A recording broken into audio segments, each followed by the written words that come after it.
Hi, నేను మీ Kumar. Welcome to my YouTube channel. రండి, ఈరోజు పీనట్ కత్లీ తీసుకొని తిందాం రండి.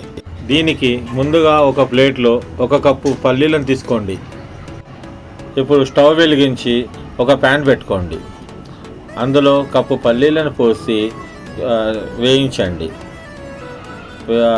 పల్లీలని అటు ఇటు కలుపుతూ వేయించండి. కాస్త గోల్డెన్ బ్రౌన్ కలర్ వచ్చే వరకు వేయించండి.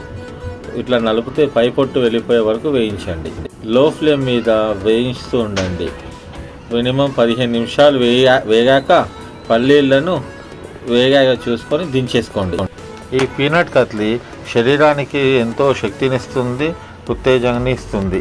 వేగిన పల్లీలని ఓ ప్లేట్లోకి తీసి చల్లార్చుకోండి. ఇప్పుడు పల్లీలు కాస్త చల్లారాక పొట్టు తీసేయండి. ఇలా పొట్టు తీసిన పల్లీలని గ్రైండర్లో పోసుకొని మెత్తని పొడి చేసుకోండి.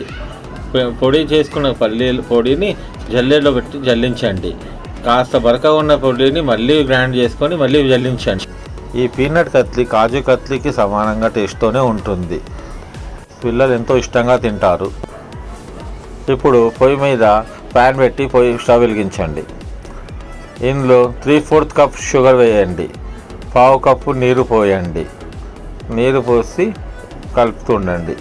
షుగర్ కరిగి కొద్దిగా మసలనివ్వండి. 2 పొంగులు వచ్చే వరకు మసలనివ్వండి. ఇప్పుడు తీగపాకం వరకు వచ్చేలాగా మసలించండి. కాస్త తీగపాకం వచ్చిన తర్వాత వేయించి పొడి చేసుకొని పెట్టుకున్న పల్లీ పొడిని వేసి కలపండి. పల్లీ పొడి చక్కెర పాకంలో వేసి కలపండి. కాస్త మంచిగా ముద్ద అయ్యే వరకు కలపండి.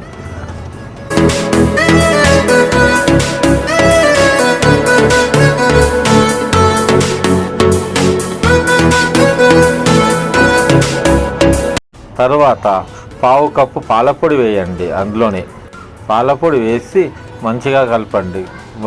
ముద్ద ప్యాన్ని వదిలేదాకా కలుపుతూ ఉండండి. తర్వాత 1 టేబుల్ స్పూన్ నెయ్యి వేసి ప్యాన్ని వదిలే వరకు కలుపుతూనే ఉండండి. కలిపిన తర్వాత కాస్త ఉండ తీసుకొని చేతిలో గుడ్డ చేసి చూడండి.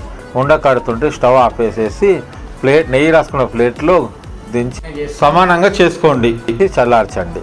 4 గంటలు చల్లారిన తర్వాత కట్ చేసేసుకొని పీసెస్ చేసి తినండి. ఈ పీనట్ కత్లీ చేయడానికి కప్పులు కొలతల్లో సరిగ్గా తీసుకుంటే పీనట్ కత్లీ చాలా కరెక్ట్గా వస్తుంది. కొత్త వారైనా చాలా తేలిగ్గా చేయగలుగుతారు.